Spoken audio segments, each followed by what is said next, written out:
Bonsoir. C'est bon, vous m'entendez? Oui, c'est bien sûr, on t'entend très bien. Mesdames, Messieurs, bonsoir. Bienvenue à ce webinaire qui sera animé par notre ami docteur Idriss Aberkane, intitulé « Qu'est-ce que la ressource humaine ?» Je suis très heureux de vous recevoir aussi nombreux à ce webinaire. On est plus de 1000 à assister à ce webinaire, justement. Je suis Taoudi Bensouda, directeur relations entreprises de l'ESIT. Je voudrais donc vous remercier d'avoir choisi de passer cette soirée avec nous. Je salue tous les participants, mes chers compatriotes du Maroc, mais permettez-moi aussi de souhaiter la bienvenue et de saluer nos amis d'Algérie, de Tunisie, de Cameroun, de Belgique, de Côte d'Ivoire, de Suisse, de France, un peu partout. C'est un pur bonheur de vous avoir parmi nous ce soir. Permettez-moi aussi de remercier vivement Dr Idriss Aberkane qui a eu la gentillesse d'accepter notre invitation malgré un agenda, je le sais, très chargé pour partager avec nous sa vision éclairée autour de ce thème ô combien essentiel, à savoir les ressources humaines. Monsieur Aberkane, qu'on aime beaucoup ici au Maroc et qu'on suit énormément, nous fait le grand honneur d'être parmi nous pour la deuxième fois à l'ESIT après son intervention brillante un 14 janvier en 2017 sur l'économie du savoir. À l'époque, on pouvait faire des présentations en présentiel. Cette intervention, déjà, elle avait marqué les esprits et inspiré des milliers de personnes qui avaient assisté avec nous. C'est un réel bonheur, Dr Idriss Aberkane, de clôturer cette année difficile avec vous. Merci encore. Un grand merci également à mon ami, Dr Hassan Sharaf, grand ami aussi de l'ESIT, grand expert des ressources humaines et du bonheur au travail. Et oui, ça existe, le bonheur au travail. D'ailleurs, à chaque fois que je le rencontre, j'ai envie de retourner au boulot. Donc, je le remercie d'avoir eu la gentillesse d'organiser et d'animer et de modérer ce webinaire avec nous. Je voudrais remercier aussi ce qu'on appelle Journaux de travail, toute l'équipe et les collègues de l'ESIT qui ont travaillé dur pendant des semaines pour que ce webinaire voit le jour. Un petit mot sur l'ESIT qui va fêter son 25e anniversaire à partir de 2021. C'est une école d'ingénieurs d'État, fruit de partenariats publics-privés à travers notre grand partenaire l'AMIT et qui forme des licenciés professionnels, des masters d'État et des ingénieurs d'État, d'abord dans le textile habillement, mais aussi dans des domaines transverses, à savoir le génie industriel, la supply chain, les achats sourcing. On forme les chefs de produits, on forme pour l'industrie 4.0, on forme dans le lean, dans l'excellence opérationnelle, dans le marketing digital, dans les domaines de qualité, hygiène, sécurité, environnement, dans les métiers de la distribution et du merchandising. Aujourd'hui, nos lauréats vont au secteur textile habillement, qui reste le premier secteur industriel employeur du pays, mais ils sont aussi, on les retrouve dans les autres secteurs industriels, que ce soit automobile, aéronautique, agroalimentaire, dans les énergies renouvelables, dans les banques, dans les services, dans les organismes publics, ils sont un peu partout. On a même aujourd'hui des ingénieurs d'État qui sont pilotes de ligne à la rame.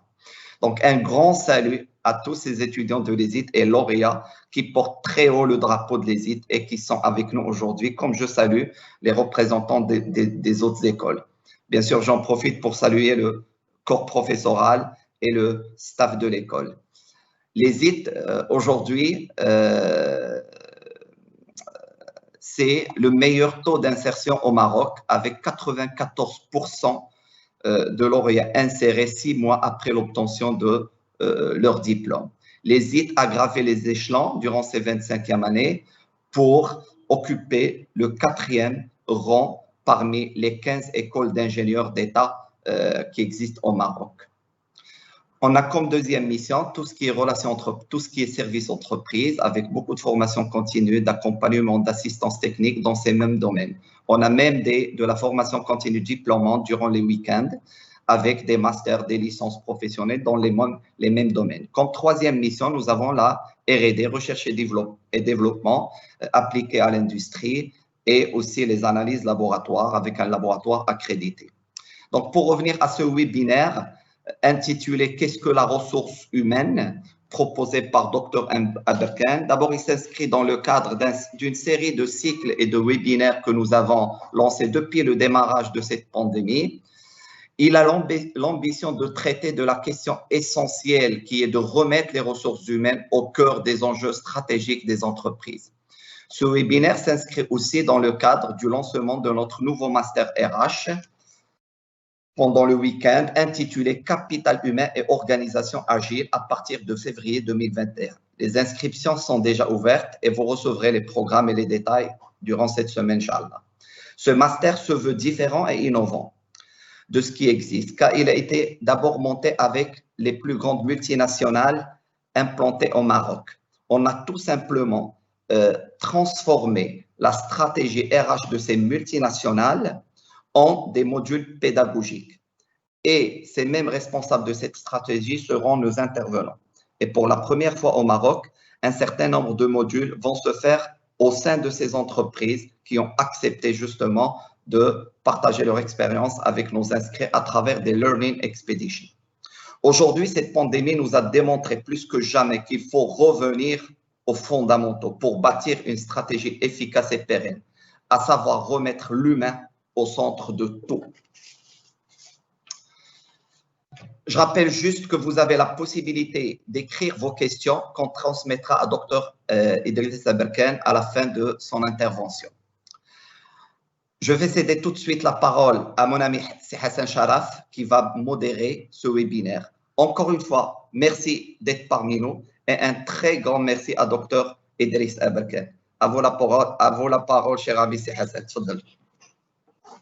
Alors, merci beaucoup, mon ami Tchaoudi, pour cette introduction, mais aussi merci à l'ESIT pour nous avoir permis en cette fin d'année de fêter l'année 2021 avec un bon plat qui est celui de la connaissance et une connaissance qui à la fois serait animée par un sachant soldat comme il lui plaît à se présenter, mais aussi autour d'un thème dont la teneur et la pertinence ne sont plus à démontrer. Tu l'as très bien dit, les enjeux et les défis aujourd'hui auxquels nous sommes confrontés sont pluriels, les questionnements sont pluriels, que ce soit à l'ère du Covid, mais même avant, toutes les questions sur est-ce que l'entreprise marocaine est un accélérateur de performance, qu'elle soit individuelle ou collective, est-ce qu'elle est une chance aujourd'hui pour se révéler pour que chacun puisse se révéler à lui-même, se développer, s'épanouir? Est-ce que les chefs d'entreprise qui sont dans un monde qui est de plus en plus complexe, avec beaucoup de mutations, politiques, économiques, sociales, culturelles, technologiques, sanitaires en ce moment, démographiques parfois, sécuritaires, et donc nous sommes dans des exigences de stratégie, des fois cybernétiques, mais aussi humaines. Ces défis qui, comme tu l'as si bien dit, replacent l'homme avec un grand F au centre des débats, au centre de la question entrepreneuriale au Maroc, mais même un peu partout. Les défis sont des défis qui sont en lien avec l'identité, avec le sens, avec toutes les technologies disruptives auxquelles nous faisons face aujourd'hui, peut-être pas avec la même intensité au Maroc, mais à travers ce qu'on voit un peu partout dans le monde, on voit que ces technologies dites disruptives, cette digitalisation galopante qui vient et qui s'invite dans tous les champs, la pandémie nous a aussi montré que nous passons du travail au télétravail, de la médecine à la télémédecine, nous passons de l'enseignement à un téléenseignement, et peut-être aussi que même les types de management changent, les exigences en termes de compétences changent, les collaborateurs, ceux qui étaient habitués à un micromanagement ou un management de proximité, aujourd'hui totalement réinventé.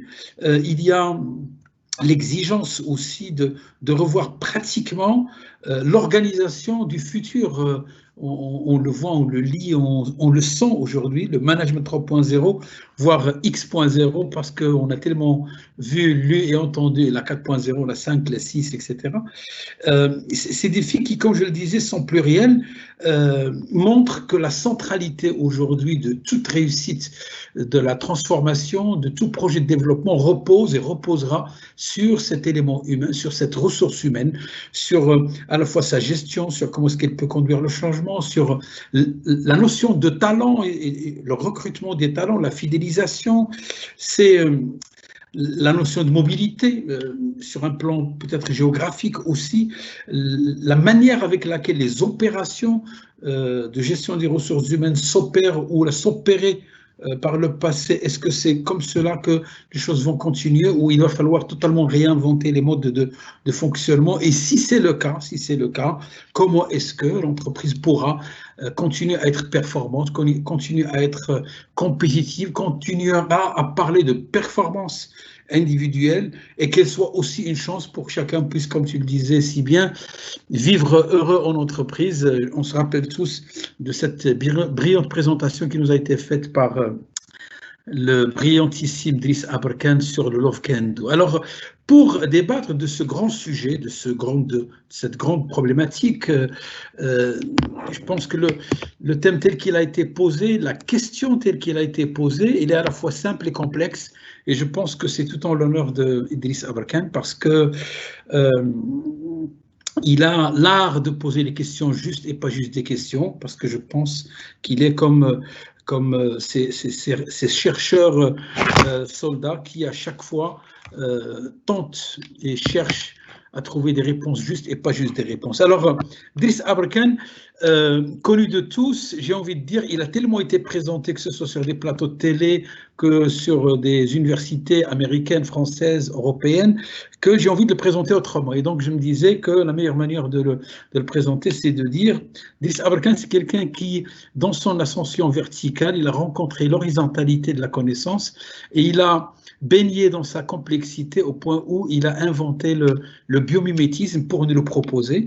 Il est président de la fondation Bioneria, il est titulaire de 2 doctorats et un PhD quand il avait 29 ans, dont un qui était préparé à l'école polytechnique, enseignant pendant 7 ans à l'école centrale Supélec où il a créé le cours de la géopolitique et de l'économie de la connaissance. Il a été, quand il avait ses 20 ans, quand d'autres faisaient autre chose, lui, il était visiteur scolaire de l'université de Stanford.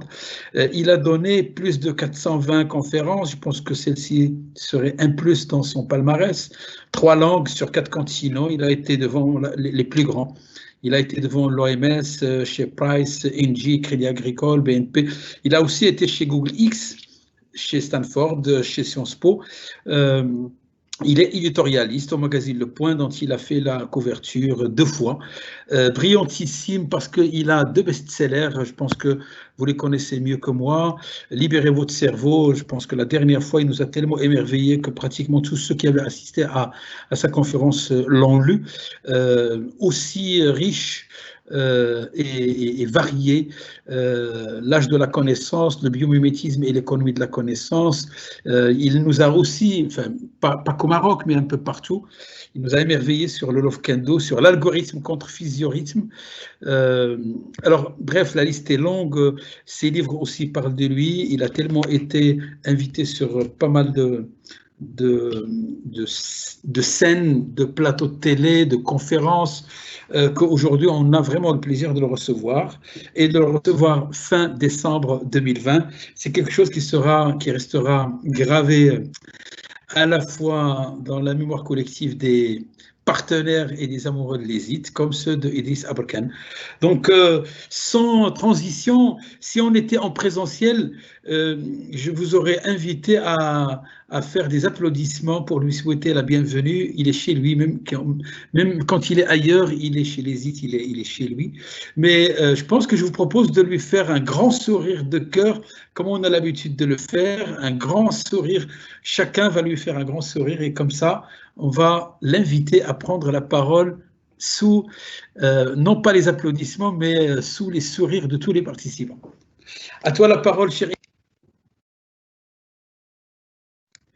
Peut-être sur le micro. Ok, c'est parti. Est-ce que vous m'entendez bien? Oui, on t'entend très bien, cher ami. Très bien. Alors oui, c'est vraiment un honneur. C'est vraiment un honneur de réintervenir ici. Donc c'est vrai, 2017 déjà dans votre école d'ingénieur. Je crois que le sujet était l'éducation dans la Renaissance 2.0, si je ne me trompe pas. Et en fait, je voudrais faire comme si ces 3 ans ne s'étaient presque pas écoulés et enchaîner sur des concepts qu'on va revoir ensemble rapidement dans cette conférence, mais qu'on va revisiter à partir d'éléments complètement nouveaux et originaux que je vais vous présenter. J'ai effectivement la chance de pouvoir vous présenter cette fois un concept complètement nouveau. C'est la première conférence que je fais sur ce sujet, vraiment. D'habitude, je rôde un peu mes conférences, mais là, vous serez les premiers à avoir ce nouveau sujet que je vais vous présenter. Alors, dites-moi d'abord si vous voyez bien mon écran maintenant. On a perdu le partage, si vous pouvez juste repartager, monsieur Aberkane. Vous avez perdu le partage d'écran pour l'instant? Ok.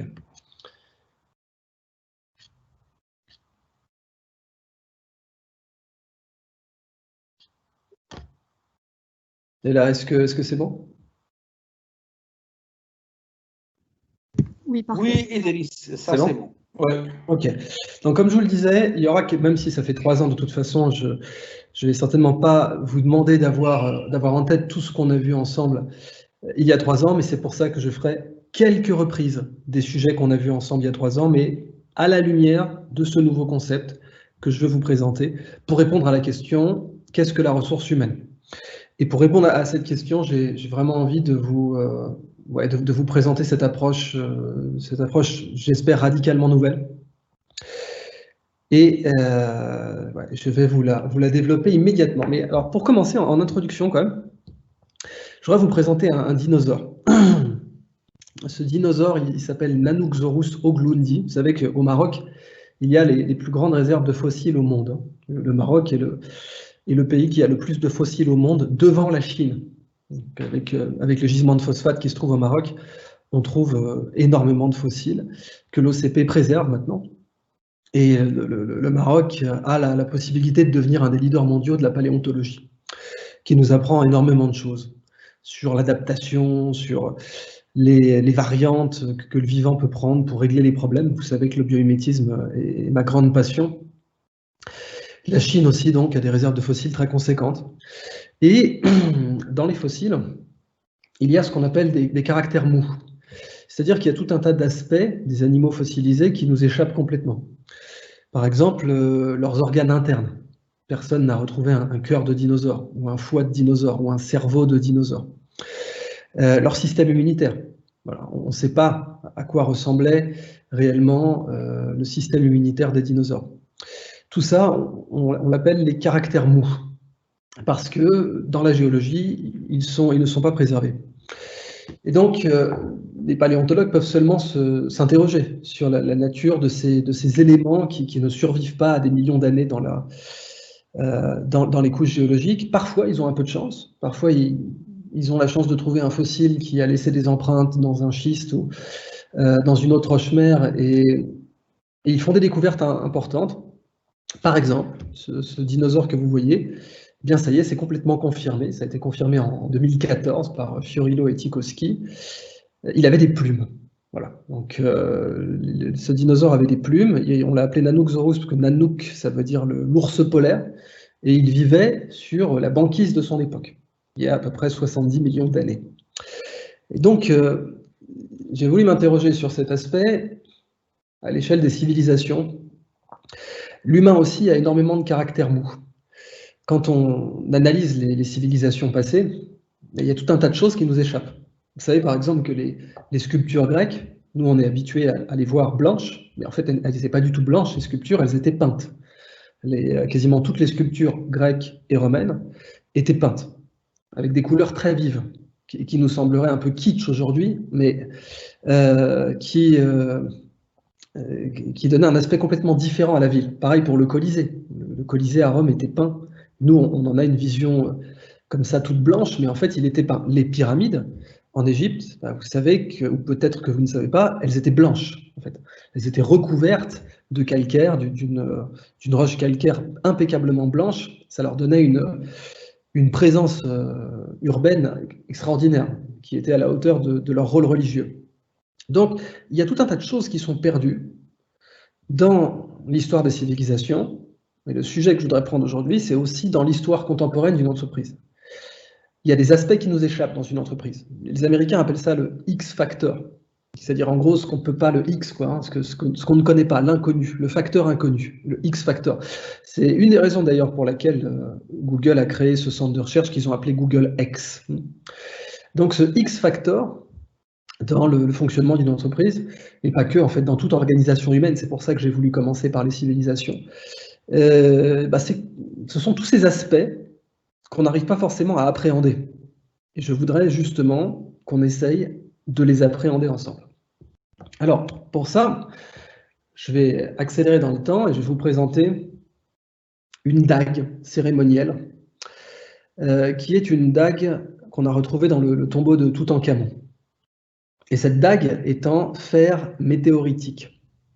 C'est un point très important. L'Égypte, évidemment, étant en majorité recouverte de désert, est un endroit où on peut retrouver les météorites beaucoup plus facilement. C'est comme l'Australie, c'est comme d'autres endroits du monde en général. Donc les déserts sont des endroits où les météorites sont facilement identifiables. D'abord parce qu'il y a peu de nuages, c'est tout bête, mais la nuit, on peut quasiment les voir tomber. Et ensuite parce que voilà, il n'y a pas de végétation, donc on peut retrouver des météorites. Et pendant très longtemps, le fer ne se trouvait que sous cette forme-là, de façon utile pour les civilisations. Donc ce métal, extraordinairement précieux, plus précieux que l'or en fait, hein. Donc, et dans la tombe de Toutankhamon, vous constaterez que cette dague cérémonielle est en fer, c'est son fourreau qui est en or, et parce que réellement, du temps de Toutankhamon, le fer valait plus que l'or. Et on ne savait donc trouver du fer que tombé du ciel. Autrement, on avait bien sûr du minerai de fer, de la rouille essentiellement, mais les métallurgistes ne savaient pas la transformer en fer pur.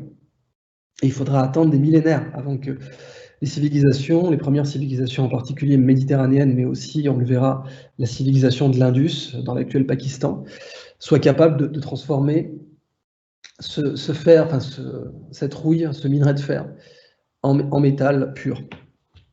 Alors, retenez bien ça parce que voici une carte d'une période historique très intéressante qu'on appelle l'âge de bronze. Dans l'histoire de l'humanité, à partir d'un certain moment, on a ce qu'on appelait l'âge de pierre, alors le paléolithique, l'âge de pierre primitif, on pourrait dire.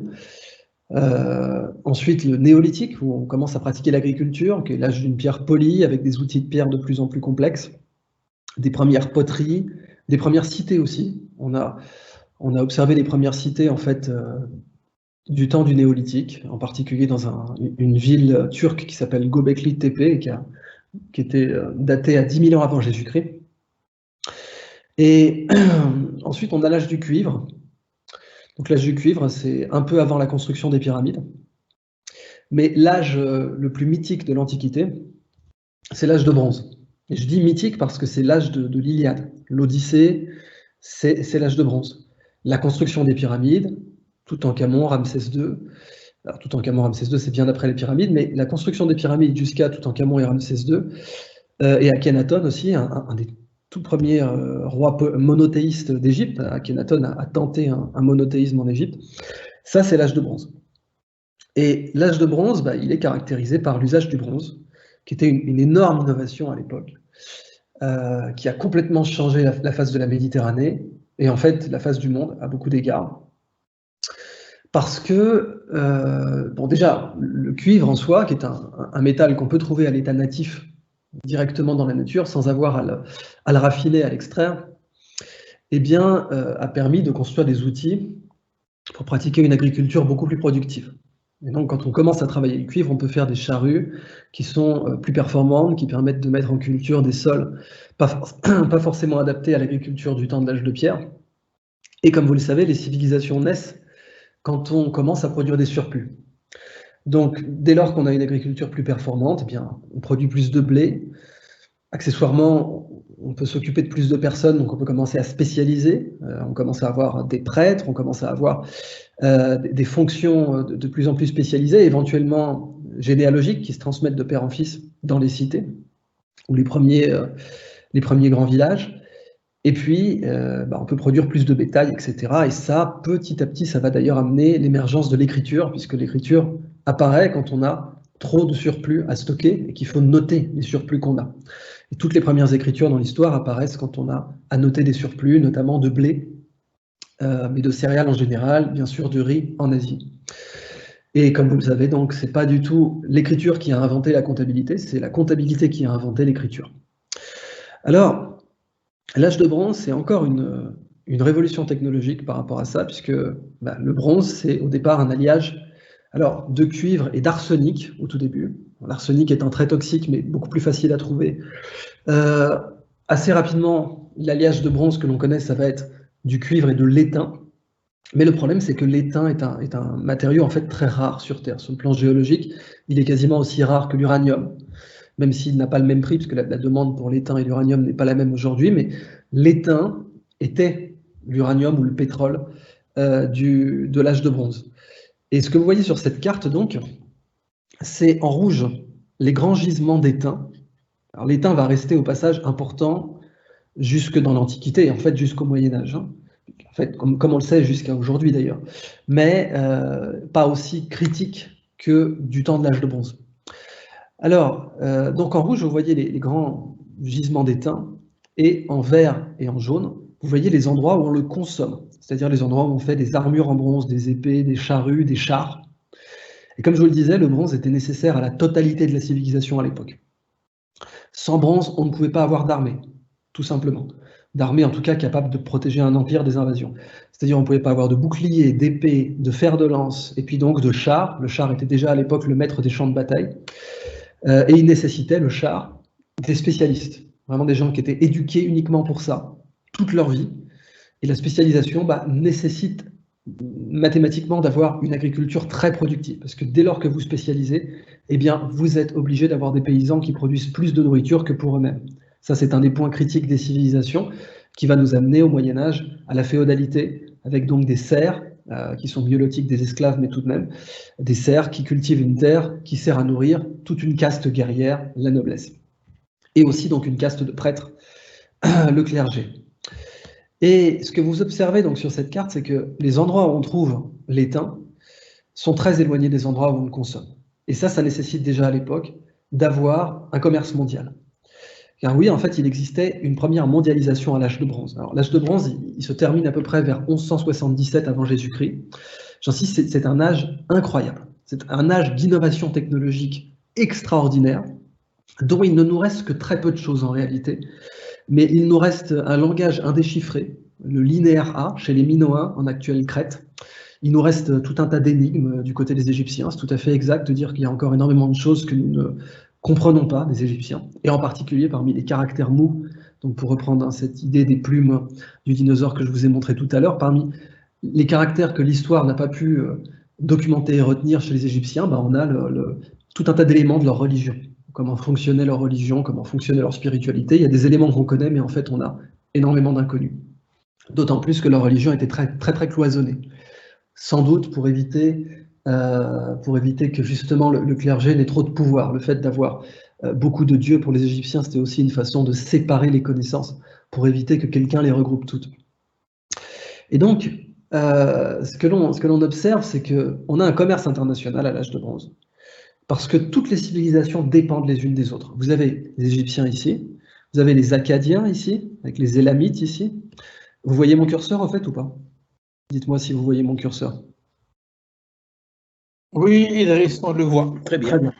Donc, ici, vous avez les Hittites dans l'actuelle Turquie, qui est en fait le berceau maintenant le plus supposé de la civilisation. Ce n'est plus la Mésopotamie, ce serait les hauts plateaux de Turquie, à peu près ici. Donc, la ville de Göbekli Tepe, c'est ici. La ville de Uruk, qui a donné le mot Irak, l'étymologie de Irak, c'est la ville de Uruk, qui était considérée comme le premier berceau des civilisations, et dans cette zone. Et donc, les Hittites ici, dont la capitale est Hattusa, les Égyptiens, les Akkadiens, les Mycéniens, qui sont les vrais Grecs, entre guillemets, et ici les Minoens, dans l'actuelle Crète, et avec l'île de Santorin. Les Minoens étaient les meilleurs navigateurs de l'âge de bronze. Et ce qu'on observe à l'âge de bronze, c'est un effondrement assez brutal de toutes ces civilisations. La seule qui va survivre vraiment, ce sera la civilisation égyptienne. Toutes les autres vont s'éteindre et connaître des successeurs. En particulier, eh bien, l'ère d'influence des Hittites va être couverte par les Phéniciens, qui donneront les Carthaginois, comme vous le savez, et l'ère des Mycéniens sera recouverte par les Hellénistiques, qu'on appelle les Grecs, mais qui en réalité sont un peuple migrateur qui a envahi la Grèce et qui en a pris les habitudes. On les appelle hellénistiques parce qu'ils se sont mis à vivre à la grecque, se sont mis à construire des temples à colonnes, comme ils le voyaient dans les ruines des Mycéniens, qui étaient les vrais Grecs. Et cet effondrement, il est dû à une perturbation dans le commerce du bronze, c'est-à-dire précisément dans le commerce de l'étain. Vous voyez que un des plus gros gisements de l'Antiquité, il est en Afghanistan. Déjà à l'époque, déjà à l'âge de bronze, on allait jusqu'en Afghanistan pour se procurer de l'étain. On allait aussi jusqu'en Espagne, et c'est pour ça que du temps des Romains, beaucoup plus tard, Hannibal, enfin les Carthaginois précisément, vont conquérir l'Espagne, dont la richesse venait notamment de ces mines d'étain. Et donc, ce qu'on observe à l'âge de bronze, c'est une perturbation dans ces chaînes logistiques. On a en quelque sorte un grain de sable qui vient perturber les approvisionnements. Et comme je vous le disais, sans l'étain, on n'a plus rien. On n'a plus d'agriculture, on n'a plus de défense, on n'a plus d'œuvres d'art. Et en fait, à l'époque, il faut savoir que la monnaie n'existait pas. Les pièces de monnaie n'avaient pas encore été inventées. Donc, les unités de transfert de richesse, c'était les céréales et les lingots d'étain, ou les lingots de bronze, une fois transformés. Donc, on a cet effondrement civilisationnel qui est encore assez mystérieux. On ne sait pas exactement à quoi il est dû, mais on a plusieurs facteurs. On sait qu'il y a eu des changements climatiques à l'époque, qui n'étaient évidemment pas dus aux humains. On sait qu'il y a eu aussi des migrations liées à ces changements climatiques, avec notamment les peuples de la mer. C'est comme ça que les Égyptiens les appelaient, les peuples de la mer. Et ces peuples de la mer, eh bien, ils sont assez mystérieux, mais ils vont, par leurs invasions, mettre à genoux des empires. Notamment, on a les Shekelesh. Shekelesh, ça viendrait de Sicile. Ça serait, le candidat, ça serait la Sicile. Et les Chardana. Et donc, le candidat, ça serait la Sardaigne. Et donc, ces migrations, etc., vont mettre à genoux les empires. Et c'est assez dramatique parce que une des dernières lettres, un des derniers échanges diplomatiques qu'on a entre l'Égypte et les Hittites, c'est « Nous sommes envahis, s'il vous plaît, envoyez de l'aide ». Et ensuite, on n'a plus rien. Alors, pourquoi je vous parle de cette période? Parce qu'en fait, elle est très proche de la nôtre, bizarrement. Dans le sens où on a un élément perturbateur dans une mondialisation. On a des chaînes logistiques qui sont essentielles à la survie des empires, et ces chaînes logistiques sont perturbées. Et ben, c'est ce qu'on a vu avec le coronavirus. On a des chaînes logistiques à l'échelle du monde entier pour les téléphones, pour tout un tas de matières premières. Et ces chaînes ont été perturbées. On les a vues pour les chaînes des médicaments aussi, tout simplement. Et les confinements, les fermetures de frontières, la limitation des transports ont violemment perturbé ces chaînes logistiques, avec des conséquences qui ont impacté l'économie d'une façon dramatique. On sait qu'en 2020, on a connu la pire récession depuis le choc pétrolier. Alors, Nassim Nicolas Taleb, qui est un des meilleurs penseurs de notre époque, je vous recommande vraiment ce personnage, je l'avais déjà mentionné dans ma précédente conférence. Donc c'est un probabiliste, il est d'origine phénicienne, c'est ce qu'il revendique, donc il est libanais aujourd'hui, libano-américain précisément. Il revendique vraiment ses origines phéniciennes. Et il a créé ce concept d'antifragilité, qu'on peut résumer dans l'idée « ce qui ne me tue pas me rend plus fort ». Et ce que dit Taleb, c'est que un système est fragile quand il craint les perturbations. Par exemple, un vase de Chine, c'est fragile. Si vous mettez dans la même pièce un vase de Chine et des enfants qui jouent, les enfants qui jouent, c'est le hasard, c'est la perturbation, et le vase de Chine, c'est l'objet fragile. Donc quand les deux se rencontrent, l'objet fragile se casse. Ce que dit Taleb, c'est qu'on a à peu près 3 types d'organisation, d'objets, de structures. Les structures fragiles sont celles qui craignent le changement aléatoire. Les structures résilientes sont celles qui s'en foutent, mais c'est pas qu'elles le craignent ou qu'elles en profitent, mais c'est simplement que ça ne leur fait rien. Donc imaginez, je prends un verre d'eau, si je lâche le verre et qu'il se casse, il est fragile. Si je le lâche et qu'il ne se casse pas, il est résilient. Mais si je le lâche et que, parce qu'il est tombé, je pourrais le lâcher d'encore plus haut la prochaine fois, alors il est antifragile. C'est-à-dire que les perturbations le rendent plus fort. Le fait d'être soumis à des surprises, à du hasard, rend le système plus fort. Or, les systèmes vivants en général sont antifragiles. Les fourmilières sont antifragiles, les écosystèmes, dans certaines situations, sont antifragiles. Notre système immunitaire est antifragile. Et puis, bien sûr, les civilisations, en général, pas toujours, mais en général, sont antifragiles. Sauf, et c'est ça que que nous recommande Taleb, sauf quand elle se suroptimise. C'est-à-dire quand on a, par exemple, une chaîne logistique qui est totalement optimisée pour faire telle marge bénéficiaire, ben en général, le moindre changement la fout en l'air. Et c'est exactement ce qu'on voit avec les dinosaures. Mais c'est ce qu'on voit avec tout un tas d'espèces, en fait. Les dinosaures étaient très, très adaptés à leur environnement, mais jusqu'à ce que leur environnement change. Et quand leur environnement a changé, ben, ce sont les mammifères qui se sont mis à dominer le monde. Mais ça va bien au-delà de cette simple vision.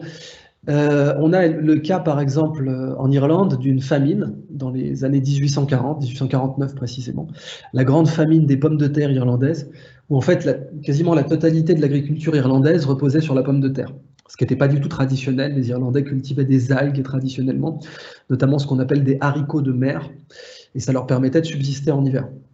Mais avec l'introduction de la pomme de terre, cette culture s'est développée, mais surtout l'erreur qu'ils ont faite, c'était de cultiver vraiment la même variété de pommes de terre. Et en fait, c'était même plus que la même variété, c'était un clone de la même pomme de terre. Et ils avaient rapporté une grosse pomme de terre qui avait des rendements exceptionnels, et ils l'ont clonée, donc on appelle ça la reproduction végétative, on la coupe en deux, puis ensuite on la multiplie, comme vous voyez dans le film The Martian, où Matt Damon cultive des pommes de terre sur Mars. Et en fait, l'erreur, c'est que quand vous faites ça, quand vous avez un clone exactement de la même plante, bah, le moindre virus, le moindre parasite la tue. Et bah, c'est ce qui s'est passé. Il y a eu le mildiou, et le mildiou a détruit toutes les récoltes de pommes de terre en Irlande. Et là, vous avez eu 20% de la population qui est morte et 25% qui a émigré. Donc l'Irlande a perdu 45% de sa population. Et c'est à cause ou grâce à ces migrations qu'il y a eu, bien sûr, le président Kennedy, puisque ses ancêtres faisaient partie des immigrés irlandais qui avaient fui la famine. Donc, vous voyez, on optimise un système, on le suroptimise pour avoir de meilleurs rendements, pour être plus performant, mais en fait, quand on fait ça, eh bien, le système est moins adaptable. Donc, on a toujours un choix à trouver entre l'adaptabilité, la capacité à gérer l'imprévu, et les rendements. Et quand on augmente les rendements, quand on augmente trop les rendements, eh bien, l'adaptabilité est perdue. Ce que recommande Taleb, c'est d'avoir des systèmes antifragiles. Mais je voudrais revenir à la métallurgie. Je vous ai dit que en fait, le fer était donc plus précieux que l'or du temps de Toutankhamon, et que c'est pour ça qu'il a été enterré avec cette dague en fer météoritique. Et d'ailleurs, les Minoens, les Minoens sont vraiment une civilisation très intéressante. On les retrouve ici, dans l'actuelle Crète, et ici, à l'actuel Santorin. Et les Minoens étaient vraiment le chaînon manquant entre les Égyptiens et les Grecs. Il faudra attendre Alexandre le Grand pour que ce chaînon soit à nouveau rétabli en quelque sorte. Mais les Minoens, bien, on commence à penser qu'ils avaient déjà des boussoles, ce qui serait une découverte archéologique majeure. On commence à avoir quelques doutes archéologiques sérieux sur leur capacité à avoir développé des boussoles à l'âge de bronze. Parce que, si vous y réfléchissez bien, c'est complètement dingue. La boussole, pour nous, ça apparaît bien sûr au début du Moyen-Âge en Chine. Et là, en fait, on voit que les temples des Minoens, en 1800 avant Jésus-Christ, commencent à être orientés vers le nord magnétique. Et on pense que leur façon était de récupérer du fer météoritique et ensuite, bien sûr, d'en faire flotter des petites lamelles dans de l'eau, comme on fait les boussoles du temps des Chinois. Et donc, le fer, du temps des Égyptiens, valait plus cher que l'or, mais au-delà du fer, ça c'est du temps des Romains, on aura l'acier. Et l'acier, eh bien, ça va être extrêmement précieux là aussi. Pour produire de l'acier, on a le sabre traditionnel japonais. Le sabre traditionnel japonais est produit en pliant un élément de fer de très bonne qualité. Donc là, vous voyez le procédé. On a le forgeron qui coupe un morceau de fer chauffé au rouge, et ensuite, il le replie de cette façon, et il le forge à nouveau. Et en pliant le fer de cette façon, il faut le plier une centaine de fois, on obtient, on élimine les impuretés. Et on obtient donc un sabre beaucoup plus résistant à l'impact. Et ce genre de production, à l'époque, coûtera le prix d'une maison. Alors, cette introduction, je suis conscient qu'elle est assez longue, mais elle est absolument essentielle pour que vous compreniez le concept principal de cette conférence, que je vais bien sûr vous présenter juste après. Alors, toujours au niveau de la métallurgie, l'acier, par la suite, va devenir trivial. C'est-à-dire qu'il faudra à peu près 4000 ans pour que l'acier devienne pas cher, en quelque sorte. Et ce que vous voyez là, c'est le premier système qui a permis de produire de l'acier en très grande quantité. Ça s'appelle un convertisseur Bessemer. C'est un élément essentiel des révolutions technologiques du 19e siècle, qui vont permettre à Londres notamment de dominer le monde, aussi bien en production donc navale, production d'armes, des canons, etc., mais aussi en production d'infrastructures. La capacité à produire énormément d'acier, eh bien, elle va devenir une mesure absolue en fait de la dominance économique de 1830 à 1970 à peu près. D'ailleurs, l'URSS se vantait d'avoir des quotas de production d'acier supérieurs à ceux des États-Unis dans les années 1950-1960. Et il y a eu tout un chemin qui a été fait pour passer d'un métal très lentement fabriqué par des artisans à la main comme ça, avec des compétences jalousement gardées, et donc qui valait une fortune, jusqu'à un métal aujourd'hui qu'on retrouve partout dans nos cuisines, etc. Enfin, on a des couteaux dont l'acier est meilleur que celui des sabres japonais, parce que ce serait un mythe de croire que les forgerons japonais produisaient un meilleur acier qu'un convertisseur Bessemer. C'est vraiment pas du tout le cas. Le convertisseur Bessemer produisait beaucoup plus d'acier et en bien meilleure qualité. On avait la quantité et la qualité. Eh bien, je vais continuer juste pour bien comprendre cette notion de métallurgie, et avant donc de vous présenter mon concept fondateur. Voici des lingots d'aluminium. Et l'aluminium, c'est pareil, c'est-à-dire que à une époque, pas si lointaine, c'était un métal très précieux. Du temps de Napoléon III, par exemple, en France, l'aluminium était plus cher que l'or. Et donc, quand Napoléon III recevait des invités de marque, eh bien, ils avaient des couverts en aluminium, et les invités un peu dont le rang protocolaire était très inférieur avaient des couverts en or ou en électrum, qui est un mélange d'or et d'argent. Donc, si on avait dit à Napoléon III qu'un jour on emballerait des sandwichs dans une feuille de papier aluminium, il n'en serait pas revenu. De même que les Américains à l'époque, qui avaient des lingots d'aluminium dans leur trésor national. Et le Washington Monument, vous savez, cet obélisque là qu'on voit à Washington, était couvert d'aluminium du temps d'Abraham Lincoln. Et là, pareil, avec des innovations technologiques bien précises, on va être capable d'obtenir énormément d'aluminium à partir du minerai qui s'appelle la bauxite. Et grâce à ça, on va être capable de produire énormément d'avions et donc d'avoir une aviation civile et de faire en sorte que tout le monde puisse prendre un vol quasiment aujourd'hui, alors que c'était considéré comme une prestation de luxe au tout début du XXe siècle. Alors là, voilà, on a un peu fait le tour de ce que je voulais présenter. On va revenir sur des éléments qui seront plus familiers si vous avez déjà vu mes conférences et si vous vous souvenez un tout petit peu au moins de la conférence qu'on avait vue la dernière fois. Sinon, c'est pas grave, on va le revoir ensemble. Ce que vous voyez ici, c'est la ville de Bagdad. C'est la ville de Bagdad au IXe siècle, du temps de Charlemagne, ou du temps d'Isnogoud, ça dépend de vos références. Et cette ville était la Silicon Valley de l'époque.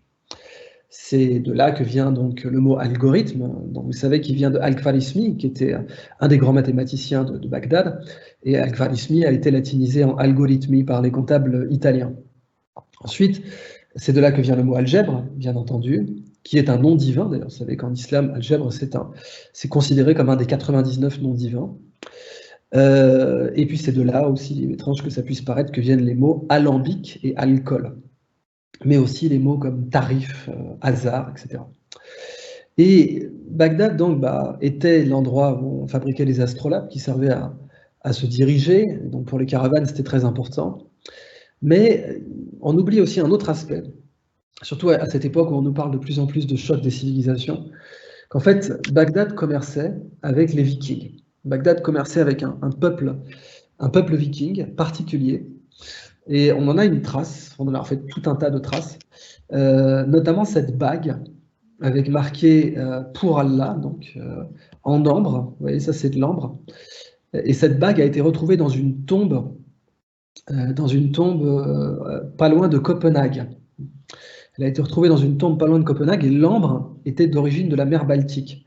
Et en fait, la personne qui s'est fait enterrer avec était une marchande, peut-être aussi guerrière viking. En fait, les Vikings employaient aussi des femmes pour la guerre, mais étaient un peuple à la fois de raideurs et de marchands, ou plutôt on pourrait dire de marchands armés, en tout cas pour la partie orientale.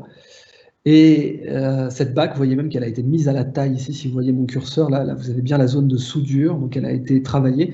Et donc l'ambre avait été apporté par la commerçante et a été gravé à Bagdad, parce qu'on n'avait pas de graveur qui pouvait écrire en arabe à Copenhague, enfin dans l'actuelle zone de Copenhague. Et en fait, la raison pour laquelle les Vikings allaient dans cette zone était notamment, encore une fois, pour se fournir en métal. Il y avait toute une gamme d'épées au Moyen-Âge, qu'on appelait les Ulfbert. Ulfbert, c'est ce que vous voyez ici, c'est une marque, c'est une des premières marques de l'histoire. C'était un gage de qualité, et ces épées étaient vraiment les Lamborghini de l'époque. Les guerriers qui avaient une Ulfbert, ça coûtait plus cher que quasiment 5 ou 6 maisons, vraiment. On pouvait s'acheter 5 ou 6 bonnes maisons avec un toit en chaume pour le prix d'une seule de ces épées, et elles avaient de très loin le meilleur acier au monde, qui était fabriqué dans l'actuel Pakistan, mais qui était négocié à Bagdad. Et c'est pour ça que plus tard, on appellera d'ailleurs cet acier l'acier damassé. Et cet acier donc a été mis au point par des méthodes d'acquisition de haute température qui ont été développées donc, en actuel Pakistan, et se vendaient sous forme de lingots, que les Vikings appelleront plus tard du woods, et qu'ils travaillaient ensuite pour pouvoir produire ces épées. Et ces routes commerciales vers Bagdad, évidemment les Vikings mobilisaient d'autres ressources et vendaient et commerçaient d'autres choses avec Bagdad, pas seulement cet acier, mais la raison principale pour eux d'aller dans cette zone, c'était l'acier. Et pour la petite histoire, ce peuple viking portait un nom bien précis, qui a laissé une marque profonde dans l'histoire des civilisations. Leur nom était le peuple de la côte, qui dans la langue de leur peuple s'appelait les Rus. Et le peuple russe, eh bien, va former un comptoir sur un fleuve qui s'appelle le Dnipro, et ce comptoir va s'appeler Kiev. Et Kiev est le comptoir commercial du peuple russe, avec une principauté, la principauté des Kievan russes, et c'est de là que vient aujourd'hui le mot Russie. Donc s'il fallait encore une fois une preuve que les civilisations naissent du commerce. Alors, maintenant que j'ai vraiment insisté sur ce concept de métallurgie, eh bien, je voudrais vous présenter le concept fondateur de cette conférence, le plus important de tous, la mentallurgie. Les choses concrètes, les choses physiques, on n'a pas trop de mal à les appréhender. Les choses qui ont une masse, le fer, le cuivre, le bronze, etc., on peut en faire des lingots. Mais tout le sujet de cette conférence, c'est que la vie mentale aussi a différents niveaux de pureté et différents niveaux d'excellence, différents niveaux, si vous voulez, de préciosité sur le plan économique. Et les lingots issus de la vie mentale, eh bien, représentent, si vous voulez, très certainement la réponse la plus fiable à la question « qu'est-ce que la ressource humaine ?» d'un point de vue économique. Eh bien, la ressource humaine, au bout d'un moment, c'est notre vie mentale. Et c'est ce qu'a produit notre vie mentale. Or, dans toute l'Antiquité, de l'âge de la pierre polie, donc le néolithique, jusqu'à l'âge de fer, la métallurgie a été une lutte, vraiment, une conquête. C'est-à-dire pour des civilisations particulièrement avancées, comme celle de Toutankhamon, comme celle de Ramsès II, le fer était resté quelque chose de précieux. L'acier du temps des Romains, pour des civilisations aussi très compétentes, comme du temps de très grands empereurs, comme Trajan ou comme Adrien, l'acier demeure très précieux et très rare. Il va falloir attendre donc le 19e siècle, comme on l'a vu avec le convertisseur Bessemer ici, pour pouvoir obtenir, trivialiser si vous voulez l'acier. Pareil pour l'aluminium. Il va falloir attendre le 20e siècle pour que l'aluminium, qui était plus précieux que l'or, exactement comme le fer du temps de Toutankhamon, devienne un métal tellement trivial qu'aujourd'hui on emballe des aliments dans des feuilles de papier alu. Eh bien, tout le sujet de cette conférence, c'est quels sont les équivalents pour la vie mentale. Y a-t-il un cuivre du cerveau, en quelque sorte? Y a-t-il un cuivre de la vie mentale humaine? Y a-t-il un bronze de la vie mentale humaine? C'est-à-dire une production plus solide, plus viable, etc. Y a-t-il un fer de la vie mentale humaine? Y a-t-il un acier? Y a-t-il un aluminium de la vie mentale humaine? Et ces lingots de cuivre, de bronze, de fer, d'acier ou d'aluminium de la vie mentale humaine, eh bien, peut-on les produire en masse? Parce que pour l'instant, et c'est ça mon sujet, ils arrivent par hasard. C'est-à-dire que ce fer, qui était tellement précieux que Toutankhamon s'est fait enterrer avec, eh bien, il arrivait par hasard. Du temps de Toutankhamon, il tombait du ciel. Et donc, on ne savait pas le reproduire, on ne savait pas le produire en grande quantité, seul l'empereur pouvait se le payer, seul le pharaon pouvait se le payer. Et il était complètement illusoire d'avoir ça dans chaque foyer. Et puis, du fait de luttes technologiques et culturelles incessantes, on est parvenu aujourd'hui à l'avoir dans chaque foyer. L'aluminium a donc été la même chose, etc. Et réellement, le sujet, c'est comment pourrait-on avoir des lingots de la vie mentale dans chaque foyer? Alors, des lingots de la vie mentale, on les connaît, on sait juste qu'aujourd'hui, ils sont rares. Et qu'en réalité, d'une certaine manière, ils arrivent un peu par hasard. C'est-à-dire que des moments excellents, des moments géniaux dans la production mentale humaine, mais on a tendance à croire d'ailleurs qu'ils sont plutôt des faits génétiques. Même aujourd'hui, avec le transhumanisme, etc., on a tendance à croire que l'excellence de la vie mentale est davantage un fait génétique qu'un fait peut-être d'ordre qui relèverait plus d'un mérite individuel ou en tout cas d'une conquête personnelle, même si on a des éléments aujourd'hui en neurosciences qui tendent à prouver que c'est bien davantage cette seconde possibilité. Et donc, réellement, si vous avez bien compris cette notion du lingot physique, j'aimerais faire avec vous ce pas intellectuel vers l'idée d'un lingot immatériel, qu'on avait déjà fait dans la conférence de 2017, l'idée qu'on a le baril de pétrole et le baril de connaissance, rappelez-vous, je t'avais dit qu'un baril de connaissance est plus précieux qu'un baril de pétrole, ben là c'est vraiment pareil. Un lingot de savoir, ça va aller au-delà du savoir, ça va être un lingot de créativité, un lingot de production intellectuelle, etc. Est plus précieux qu'un lingot physique. Et réellement, la valeur de la ressource humaine dépend de cette capacité à produire des lingots de la vie mentale. Et ça, c'est pas une opinion, c'est vraiment un fait. C'est-à-dire que, comme vous vous en souvenez dans ma conférence précédente, les pays qui n'ont pas de ressources naturelles physiques, mais qui ont des ressources humaines particulièrement développés, comme la Corée du Sud, eh bien, sont des pays plus riches. Et vous savez que je suis d'origine algérienne, personne n'est parfait, et que l'Algérie, aujourd'hui, c'est malheureusement pas un pays avec du pétrole, mais du pétrole avec un pays, précisément parce que 97% des exportations de l'Algérie sont des hydrocarbures. Et que, vous le savez aussi, le baril de pétrole a atteint un prix négatif pendant la crise, ce qui était totalement imprévu. Mais bien oui, le baril a atteint un prix négatif parce que le stockage même du pétrole a un coût et que plus personne ne voulait stocker du pétrole pendant la crise. Donc il fallait payer quelqu'un pour qu'il acceptât de prendre un baril de pétrole ou de prendre un conteneur qui autrement aurait fait des ronds dans l'eau, en haute mer, sans même pouvoir décharger, puisque certains pays avaient une fermeture totale de leurs frontières, comme le Japon. Donc, cette idée qu'un baril de connaissance vaut plus cher qu'un baril de pétrole, on l'a déjà vu ensemble. Maintenant, voyons qu'un lingot de production mentale humaine vaut plus cher qu'un lingot de métal. Même un lingot d'or, j'insiste là-dessus. Et d'ailleurs, on peut en parler tout de suite, puisque vous savez que le Bitcoin est en train d'exploser aujourd'hui et que tout un tas d'analystes qui vont jusqu'à JP Morgan, et c'est même maintenant quelque chose d'acté, commencent à présenter des thèses selon lesquelles le Bitcoin serait un or digital. Et c'est pour ça qu'à l'heure où je vous parle, je vais même prendre le cours, le spot, puisque vous savez que le Bitcoin ne dort jamais. Eh bien, le spot du Bitcoin aujourd'hui, c'est qu'un Bitcoin vaut 27 100 $, alors qu'il y a eu une époque où on pouvait acheter une pizza avec 10 000 Bitcoins. J'insiste là-dessus, hein. Il y a eu on la célèbre à cette époque, la première fois où un hacker a payé une pizza en ligne avec 10 000 Bitcoins. Aujourd'hui, un Bitcoin vaut 27 100 $.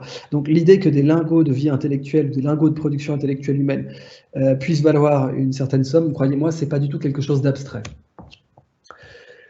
Alors évidemment, vous connaissez aussi cette image qui est inspirée vraiment de Bagdad, hein. Donc ça, c'est le nouveau siège d'Apple. Quand j'ai commencé mes conférences, je vous montrais simplement une image. Maintenant, il a été construit. Il a coûté plus de 4 milliards de $. C'est plus cher qu'un porte-avions.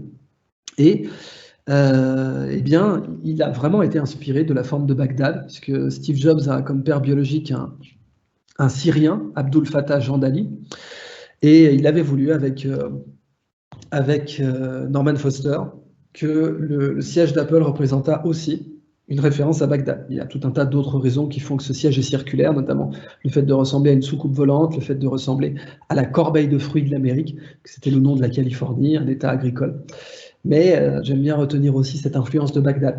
Et vous savez encore une fois qu'Apple est la société de très loin la plus riche au monde. Aujourd'hui, ils valent plus de 2 milliards en bourse, pardon, 2000 milliards en bourse. Ils valent beaucoup plus cher, non pas que la plus puissante compagnie pétrolière, mais en fait, ils valent beaucoup plus cher que toutes les compagnies pétrolières réunies aujourd'hui. Donc la connaissance vaut infiniment plus cher que les matières premières. Et même si, encore une fois, Apple utilise bien sûr des matières premières, mais la valeur de leurs produits est très supérieure au prix des matières premières. Et la différence, eh bien, c'est leur marque de fabrique, ce sont leurs brevets, leur image, leur marketing, etc. Alors, maintenant, je vais faire cette transition vers la mentallurgie. Comment on fait pour obtenir de l'acier de la vie mentale? Comment on fait pour obtenir de l'aluminium de la vie mentale? Comment on fait pour obtenir des lingots particulièrement raffinés de la vie mentale? Là, on va se raccorder avec la précédente conférence. Eh bien, de la même façon qu'une variable absolument essentielle de la métallurgie, c'est la température, on va voir qu'une variable absolument essentielle de la mentallurgie, c'est l'attention, et en particulier l'intensité de l'attention. Or, la raison pour laquelle on ne pouvait pas obtenir facilement de l'acier du temps des Romains était qu'on avait assez peu de charbon. Et que non seulement on avait assez peu de charbon, mais qu'on avait encore moins de forges capables d'obtenir des braises suffisamment chaudes en alimentant un foyer de façon suffisamment continue en oxygène. Et c'est quand on va obtenir ces capacités à produire de très hautes températures, eh bien qu'on va être capable de produire de l'acier en grande quantité. Et la capacité à obtenir une intensité attentionnelle extrêmement élevée, eh bien, elle repose aussi sur un combustible. Et selon Steve Jobs, ce combustible, c'était la passion.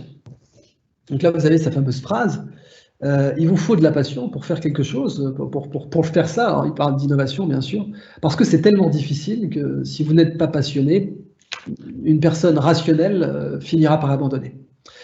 Et vous le voyez dans l'histoire de la production de l'iPhone, vous le voyez dans l'histoire de la production du premier iPod, mais en fait dans toute l'histoire de la Silicon Valley réellement, il faut une telle persévérance pour imposer une innovation technologique que l'immense majorité des gens abandonnent. Et la Silicon Valley est très connue pour être un cimetière. C'est d'ailleurs factuellement l'endroit au monde où il y a le plus de dépôts de bilan d'entreprises, c'est l'endroit au monde où il y a le plus de faillites, le plus de liquidations d'entreprises. Tout simplement parce que l'innovation nécessite un taux de persévérance extrêmement élevé. Et évidemment, la persévérance nécessite d'aimer ça. Pardonnez-moi une petite seconde. La persévérance nécessite vraiment d'aimer ce que l'on fait. Alors, vous savez que dans mes conférences, j'aime présenter ce monsieur dont j'aime à dire par un élan de nationalisme qu'il est kabyle, même si en réalité, bon, il est berbère au sens large, et c'était Saint Augustin. Et Saint Augustin, donc, est un des docteurs de l'Église, rien de moins. Là, vous le voyez représenté par Philippe de Champaigne, et vous le voyez en train de télécharger de la connaissance directement dans sa tête. Cette toile est vraiment très subversive, parce que vous voyez, la Bible est ici, mais il ne regarde même plus la Bible, il regarde directement la vérité, droit dans les yeux.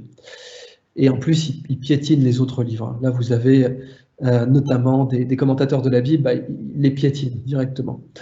Et c'est vrai que ça correspond assez bien à la philosophie de Saint-Augustin, d'une capacité à avoir une acquisition directe de la vérité, qui d'ailleurs est particulièrement essentiel dans l'islam. Le fait que dans l'islam, il n'y ait pas de clergé nominalement, même si on sait qu'aujourd'hui, il y a différents clergés, notamment chez les chiites, mais le fait qu'il y ait plusieurs hadiths qui attestent du commandement de ne pas avoir de clergé structuré en islam, eh bien, procédait de cette même idée, qu'il ne pouvait pas y avoir normalement d'intermédiaire loyal entre le croyant et la vérité. Mais là, vous le voyez télécharger directement la vérité dans sa tête avec son cœur. Et vous voyez, son cœur est en flamme. Eh bien, cette toile est particulièrement juste. Parce que tout le point de cette conférence, c'est que la meilleure façon d'obtenir une mentallurgie de qualité, c'est d'adorer ce que l'on fait. C'est d'aimer tellement cela qu'on a un niveau d'attention tellement élevé, on a une chaleur attentionnelle, on a une intensité, un bouillonnement attentionnel tellement grand qu'on peut obtenir une production mentale extrêmement pure, exactement comme les forgerons japonais pouvaient obtenir un acier exceptionnel, exactement comme les forgerons de l'actuel Pakistan pouvaient obtenir ces lingots d'acier qu'on appellera donc damassés. L'équation fondamentale de mes travaux sur l'économie de la connaissance, c'est que pour acheter de la connaissance, pour apprendre quelque chose concrètement, il faut payer en attention et en temps. Donc, ce que représente cette partie de l'équation, c'est A fois T, attention multipliée par temps, que pour acquérir n'importe quelle forme de connaissance, de n'importe quelle façon, il faut payer de l'attention et du temps. Et je dis bien payer, parce que vous savez, en anglais, on ne dit pas « prêtez-moi votre attention », on dit « pay attention ». Donc en anglais, réellement, on voit en face cette réalité que l'attention, ça se paie, que l'attention est limitée. D'ailleurs, quand les gens disent « je n'ai pas le temps », c'est pas vrai, c'est pas qu'ils n'ont pas le temps, c'est qu'ils n'ont pas l'attention, concrètement. On a du temps.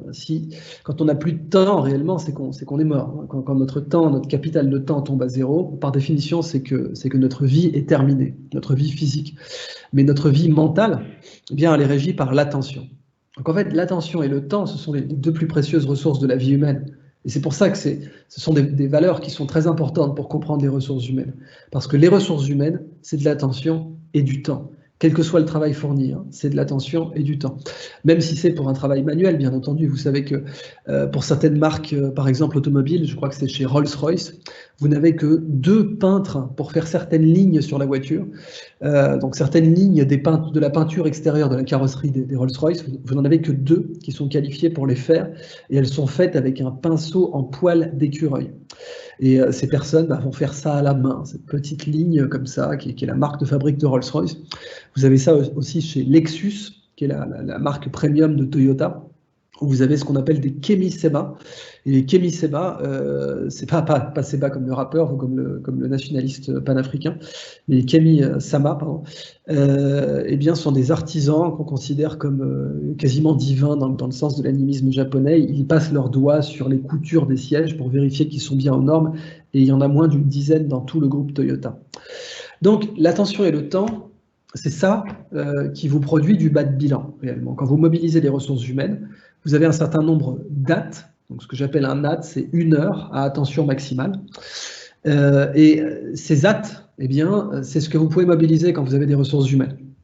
Et c'est de plus en plus important parce qu'aujourd'hui, avec l'intelligence artificielle, etc., il y a tout un tas de petites tâches qui pourront être faites par des machines, mais il y a des tâches qui vont continuer à nécessiter une attention humaine. Et ces tâches-là vont continuer à être visualisables dans le bas de bilan d'une entreprise, parce que très essentiellement, c'est ça qui vous permet d'ajouter de la valeur. Plus vous mettez des AT dans un produit ou dans un service, plus sa valeur augmente. Vous le comprenez très bien, parce qu'au Maroc, eh bien, vous avez une tradition d'hospitalité tout à fait supérieure au Maghreb. Et moi, j'aime beaucoup descendre au Four Seasons de Casa. Et en fait, dans un hôtel 5 étoiles, eh bien, il y a plus d'attention et de temps au mètre carré que dans un hôtel 4 étoiles ou dans un hôtel 3 étoiles. Dans la décoration, dans l'agencement des meubles, dans les services en chambre, etc., vous avez beaucoup plus de temps et d'attention dépensés par mètre carré que dans un hôtel 1 ou 2 étoiles. Eh bien, c'est valable pour tout un tas d'autres aspects de la vie économique. Donc, ce que dit cette équation, c'est que phi de k, k c'est le knowledge, c'est la connaissance, phi de k c'est le flux de connaissances. Donc, quand on apprend quelque chose, la connaissance téléchargée est proportionnelle, ça veut juste dire proportionnel, ce petit signe, au produit de l'attention et du temps. Il faut donc payer des AT pour acheter un savoir, que ce soit dans un livre, une vidéo ou cette conférence. Pour retenir du contenu de cette conférence, eh bien, vous avez besoin de payer de l'attention et du temps. Or, là où Saint-Augustin avait tout à fait raison, c'est que le moment où on donne un maximum d'attention et de temps à une source, de savoir ou autre, eh bien, c'est quand on est amoureux. Nos enfants, on les aime, on leur donne beaucoup d'attention et de temps. Quand on aime un sujet, quand on est passionné par un sujet, notre capacité à mobiliser de l'attention et du temps est très élevée, intrinsèquement. Et ça, c'est un point absolument essentiel parce que on a vécu pendant des années dans l'idée qu'il fallait souffrir pour apprendre. Et que la meilleure façon en fait d'apprendre un sujet, c'était d'être ennuyé, c'était de souffrir au travail, c'était de ne pas aimer ce que l'on faisait. Et ça, c'est une erreur absolue, vraiment absolue. Mais c'est une erreur qu'on peut comparer aux erreurs que pouvaient faire les Égyptiens quand ils étaient convaincus que jamais tout le monde ne pourrait avoir du fer ou encore moins de l'acier. et encore moins de l'aluminium, dont on ne savait même pas ce que c'était du temps de l'âge de bronze. Mais c'était évident pour eux que voilà, jamais on pourrait avoir tous des lingots d'acier à disposition. Et maintenant, c'est le cas. L'idée aujourd'hui qu'il faille souffrir pour apprendre et que jamais on pourrait avoir des organisations où tout le monde s'épanouit dans son travail est encore fermement ancrée dans nos cultures, et elle nous maintient en arrière réellement. Mon sujet, c'est que la révolution industrielle nous a laissé avec deux grands mensonges. Le premier, c'est que on ne peut pas avoir nature et emploi, hein, que là où il y a de la nature, il n'y a pas d'emploi, c'est la campagne, et là où il y a de l'emploi, il n'y a pas de nature, c'est la ville. Et l'autre sujet, c'est que on ne peut pas avoir productivité et épanouissement. Que soit on est productif, soit on est épanoui, mais qu'on ne peut pas avoir les deux. Donc quand on est productif, on est un peu dépressif, mais quand on est épanoui, on est plutôt un glandeur. Et en fait, mon sujet de conclusion, ça va être qu'il est absolument nécessaire d'aimer son travail pour être performant dedans. Ça, c'est World of Warcraft, un jeu vidéo, et je le mentionne souvent dans mes conférences. Il se trouve que si vous mettez bout à bout toutes les heures qui ont été jouées sur ce jeu, eh bien, ça vous donne 7 millions d'années. Et c'est pas du tout un hasard, c'est que les jeux qui sont juste en dessous, l'amour, quand on aime un sujet, quand on est passionné par un sujet, on est encore plus investi intellectuellement et mentalement que quand on joue. Mais dans un jeu, on a un niveau d'attention extraordinairement élevé, et surtout, on reste longtemps dans le jeu. C'est très dur d'arrêter un jeu. Les jeux absorbent l'attention.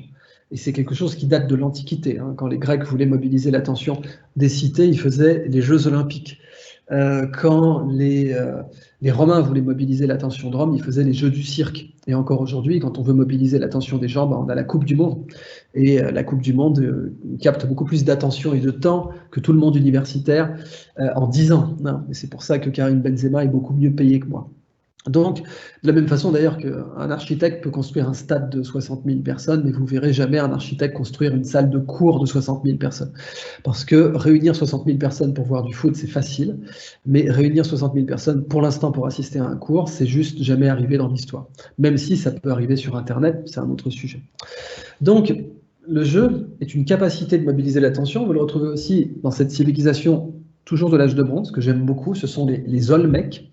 Et les Olmecs sont les ancêtres, si vous voulez, des Incas, des Mayas, des Aztèques, sont les ancêtres de tous les peuples toltèques. Et les Olmecs avaient un jeu de balle très moderne, qui ressemble au basket. Ce jeu de balle se pratiquait avec les hanches. Il fallait frapper la balle avec les hanches. Ça durait des heures. Il fallait envoyer la balle dans un cercle de pierre à 7 mètres de hauteur en la frappant avec les hanches. Et ce jeu était sacré, bien entendu. Et en fait, il était fait avec une balle en caoutchouc, puisqu'on a de la production d'EVA en Amérique centrale, donc ils pouvaient avoir des balles. En fait, pour vous donner une idée de leur modernité, des Olmecs, quand l'arrière-grand-père de Socrate n'était pas encore né, eux, ils regardaient des jeux de balles en mangeant du pop-corn. Parce que oui, ils savaient aussi faire du pop-corn, puisqu'ils avaient du maïs, et ils s'étaient rendus compte que faire sauter du maïs dans un corps gras permettait de faire du pop-corn. Donc, pourquoi je vous montre cette tête, c'est qu'une des rares choses qui subsistent de cette civilisation, ce sont ces têtes monumentales de joueurs de balle. En fait, elles représentent des joueurs de balle avec un casque de joueurs de balle. Et ça vous montre à quel point le jeu est essentiel dans les civilisations et qu'il faut arrêter de mépriser l'idée de prendre du plaisir au travail. Parce que quand on est dans une situation ludique, quand on est dans une situation de jeu, eh bien, on mobilise beaucoup plus d'attention et de temps sur un sujet. Alors voilà le diagramme le plus important de cette conférence qui va m'amener vers la conclusion. Ce diagramme, il a été proposé par un psychologue hongrois et il s'appelle la théorie du flow. Flow. Vous voyez ici, flow. Et en fait, il ressemble énormément à un diagramme, si vous voulez, de métallurgie. Et c'est pour ça que je vous parle de mentallurgie. C'est-à-dire qu'en métallurgie, vous avez 2 grands paramètres, en particulier pour faire de l'acier. Même si vous voulez un grand équilibre qui est simplement la quantité de carbone. Donc si vous avez trop de carbone dans votre acier, eh bien il va être cassant. Et si vous n'en avez pas assez, il va être mou. Et donc les bons aciers doivent avoir exactement la bonne quantité de carbone pour ne pas être trop cassant et ne pas être trop mou. Je vais y revenir juste après. Mais pour obtenir un acier, on sait quand on fait de la métallurgie, qu'on a un diagramme qui ressemble exactement à ça, en fait, enfin pas tout à fait exactement, mais qui ressemble beaucoup à ça, avec la température d'un côté et puis la quantité de carbone de l'autre. Et quand on a la bonne température et la bonne quantité de carbone, eh bien, on a un acier en métallurgie. Eh bien, ce que nous a amené ce psychologue hongrois dans sa théorie du flow, pourquoi je ne vous donne pas son nom d'ailleurs, parce que son nom fait 7 syllabes littéralement et que je n'ai pas envie de vous tester à le retenir ce soir. Retenez juste théorie du flow et vous retrouverez la source. Mais ce que nous amène donc ce psychologue, c'est que l'excellence absolue en matière d'attention, là où on produit à la fois le plus de bonheur au travail et le plus de productivité, que ce soit en apprentissage, c'est-à-dire en formation continue, ou que ce soit en production, quand vous livrez un client, si vous êtes un consultant, mais même si vous êtes un artisan, même si vous avez des employés qui livrent par exemple un chantier pour du travail manuel ou autre. Hein. Je vous ai parlé donc de ces employés pour Rolls-Royce, mais c'était juste un exemple pour que vous vous en souveniez. Mais en réalité, même pour un chantier, même pour tout un tas d'aspects dans la restauration, pour des aspects industrieux qui ne relèvent pas de l'industrie du luxe, eh bien, le flow est le plus grand créateur de valeur. Or, le flow est atteint, comme vous le voyez sur ce diagramme, à la conjonction d'un niveau de compétence élevé et d'un niveau de défi élevé, mais de façon très continue. Alors, quand on regarde ce diagramme, qu'est-ce qu'on observe? Quand vous avez un niveau de compétence élevé, mais pas un niveau de défi élevé, vous avez une relaxation, c'est dans le sens d'un jeu vidéo. Hein. Jouer à Tetris, jouer à Candy Crush, c'est là que ça se passe. C'est-à-dire, il faut quand même avoir appris à jouer, mais le niveau de défi n'est pas quelque chose qui pourrait vous stresser, et c'est pour ça que les jeux vidéo fonctionnent. L'ennui, bah, c'est quand le niveau de compétence n'est pas assez élevé. Hein. Quand c'est quelque chose de tellement trivial, là, vous avez un niveau d'ennui. L'apathie, c'est quand il n'y a ni défi, ni compétence. Et là, vous voyez, si on remonte l'axe des défis, eh bien, le souci, l'inquiétude, c'est quand vous avez un niveau de compétence, un niveau de défi élevé, mais un niveau de compétence bas. Votre compétence n'est pas à la hauteur du défi. Hein, parce que c'est ça l'idée de ce diagramme, vous voyez, c'est votre compétence est-elle à la hauteur du défi. Donc, quand votre compétence est supérieure au défi, vous êtes en état de relaxation. Quand le défi est supérieur à la compétence, vous êtes en état d'anxiété. Et donc, vous voyez, tous les autres, arousal, c'est un état d'alerte, mais ce n'est pas un état qui est particulièrement agréable à maintenir longtemps. Et donc, l'idéal en matière productive, donc un grand bijoutier, un grand compositeur, etc., Mozart, c'est là que ça se passe, c'est quand le niveau de compétence et le niveau de défi se rejoignent. C'est-à-dire que la compétence est exactement à la hauteur du défi, qu'elle est élevée et que le défi l'est aussi. Et ce que recommande donc cette théorie du flow, c'est de maintenir les employés dans ce qu'ils appellent le canal du flow. Vous voyez donc habilité, bon, synonyme de compétence ici, et défi toujours sur l'axe des Y. Et quand on essaie d'obtenir des employés qu'ils évoluent sans être ennuyés d'une part et sans être trop stressés d'autre part. Le stress est assez inévitable aujourd'hui dans les situations d'entreprise, mais l'idée, c'est qu'il ne faut surtout pas dépasser cette ligne trop longtemps. C'est-à-dire qu'il faut soumettre ces ressources humaines à une adéquation habilité-défi permanente qui permet d'atteindre l'excellence. C'est-à-dire que l'habilité doit progresser au rythme des défis. Et c'est comme ça que fonctionne tout un tas de groupes industriels aujourd'hui, comme Tesla ou comme Apple. Eh bien, c'est ça, réellement, ce concept de mentallurgie que je voulais vous présenter, que je voulais discuter avec vous. J'ai repris, bien sûr, vous savez, ce genre de support, c'est plus un buffet à volonté. Vous savez que c'est un repas de connaissances, c'est ma marque de fabrique. C'est-à-dire qu'après, pour les questions, j'ai pris la liberté de remettre des slides qui appartiennent à la précédente conférence que j'ai faite en 2017. Mais toutes les slides là, vous vous en rappelez peut-être pas, mais elles ont déjà été présentées dans ma conférence précédente. Mais si vous avez des questions, je pourrais y revenir comme ça, naturellement. Et donc, je voulais terminer là-dessus. Cette idée que, dans le passé, les métaux précieux, ou les métaux en tout cas qui avaient une valeur industrielle fondamentale, comme le fer, comme l'acier, sont arrivés par hasard. Eh bien, que demain, ou plutôt que pour l'instant aujourd'hui, les lingots de la vie mentale, les métaux précieux de la vie mentale, pour l'instant arrivent par hasard. De la même façon que la météorite tombée du ciel était réellement un hasard du temps de Toutankhamon, ben aujourd'hui le flow, l'état de flow en situation de livraison de clients, en situation de production de richesse, n'arrive que par accident. Et en fait, ce qui est pire, c'est que l'état de flow en classe aussi n'arrive que par accident. Il n'arrive pas délibérément. En aucun cas, nos infrastructures éducative, aussi bien en formation initiale qu'en formation continue, n'essaie délibérément de produire cet état de flow qui est complètement documenté en psychologie, qui est connu, qui est même connu en neurosciences, et qui n'est pas du tout une théorie dénuée de tout fondement. C'est vraiment un état connu de la vie mentale. Mais cet état de la vie mentale, il arrive par accident pour l'instant. Le jour où il n'arrivera pas par accident, où on sera capable de le produire en très grande quantité et en très grande qualité, eh bien on aura un bond en avant civilisationnel comparable au bond en avant de l'âge de bronze, au bond en avant de l'âge du fer, au bond en avant de l'âge de l'aluminium, etc. Parce que le bond en avant de l'âge de l'aluminium, bah, c'est celui qui me permet d'avoir cet ordinateur que j'utilise, il est en aluminium brossé, c'est celui qui nous permettait de prendre l'avion, etc. Donc le jour où on sera capable d'avoir une mentallurgie qui produit du flow de façon délibérée, en grande quantité et en grande qualité, eh bien, on aura un bond civilisationnel absolument majeur. Et l'équivalent de cette production de flow, ce sera comme l'équivalent de ce convertisseur Bessemer. J'insiste, ce système-là est une des choses qui a rendu l'Empire britannique surpuissant, une des choses qui a fait que l'Allemagne a été une grande puissance à la fin du 19e siècle et juste, comme on le sait, jusque dans le 20e siècle. Une des choses qui a fait que l'Empire britannique était le plus puissant au monde jusqu'en 1914, eh bien, c'était ce dispositif, c'était cette capacité à produire plus d'acier que n'importe quelle autre civilisation.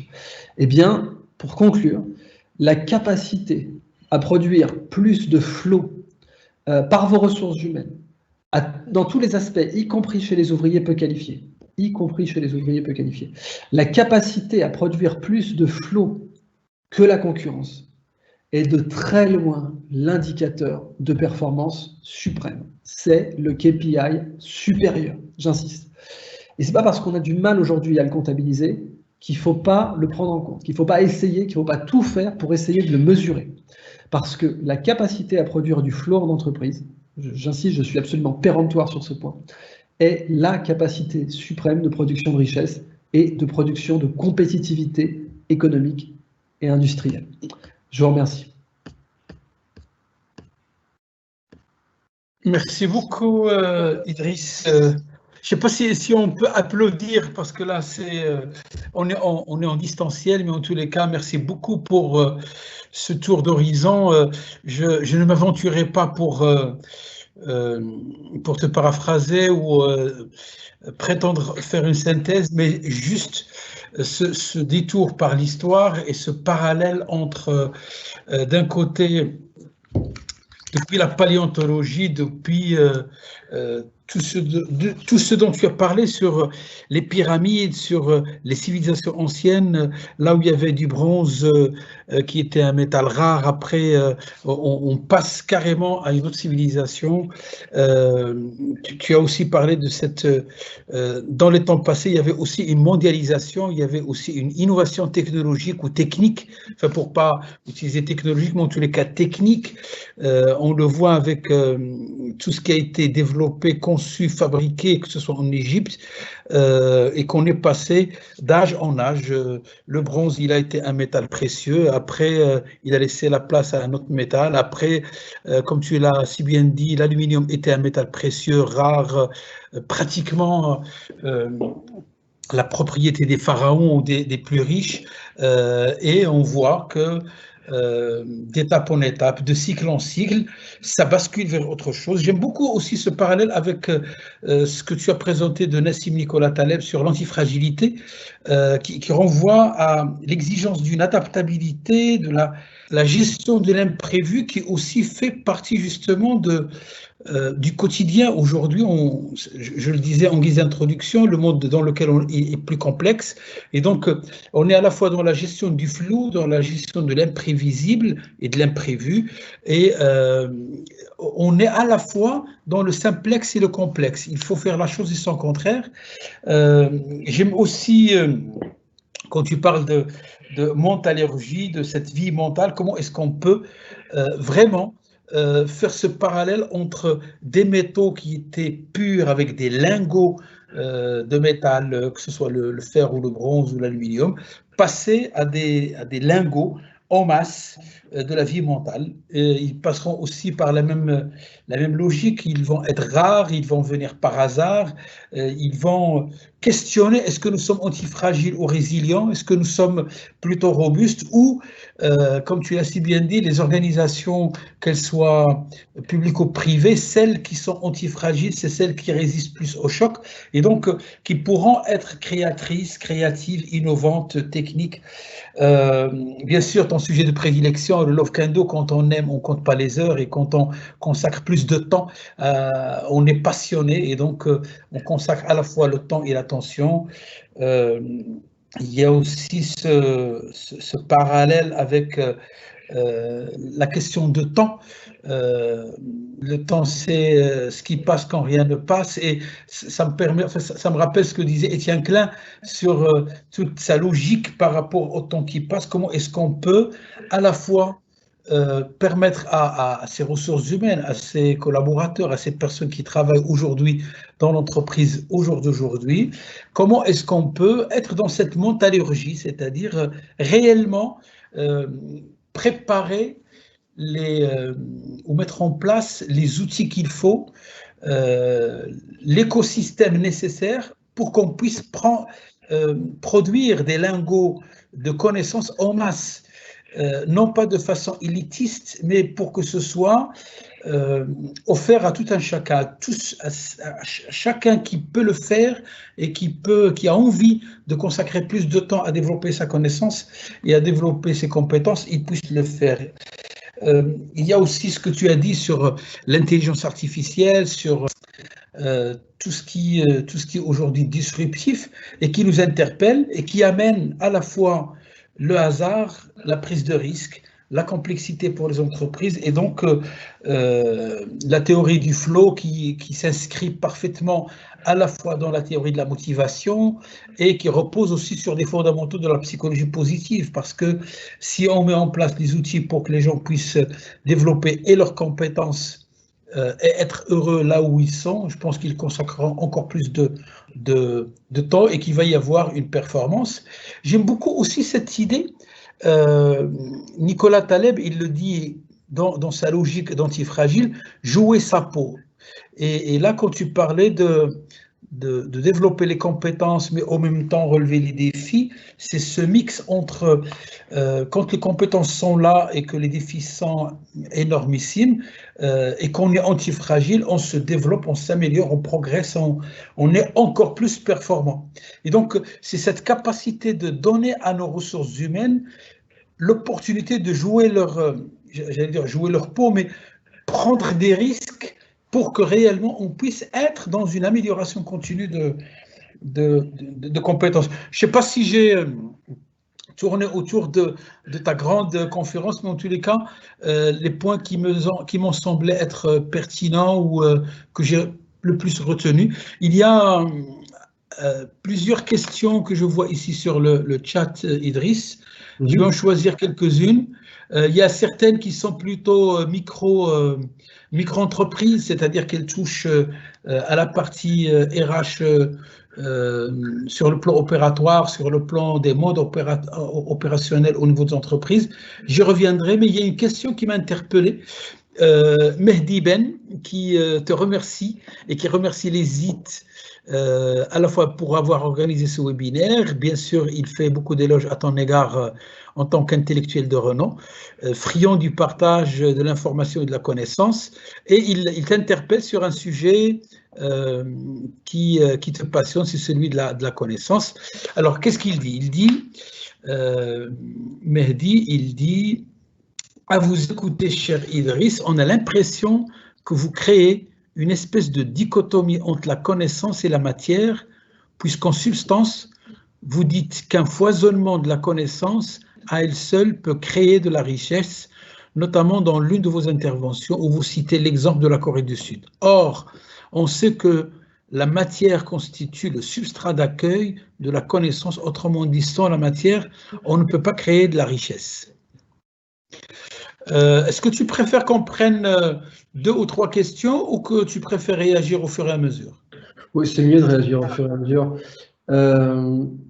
En fait, C'est tout à fait juste de m'avoir posé cette question. En réalité, je ne fais pas de dichotomie entre la connaissance et la matière, j'en fais juste pour faire des raccourcis. Et pour amener l'audience à se poser la question, puisque le fait est, en neurosciences, que notre cerveau a beaucoup plus de facilité avec ce qui est matériel. C'est beaucoup plus facile pour nous d'appréhender ce qui a une masse. Et ça nous amène à tout un tas d'erreurs, hein, parce que réellement, attendez une seconde, je vais juste devoir brancher mon ordinateur. Donnez-moi un instant, je vois que j'ai plus beaucoup de batterie.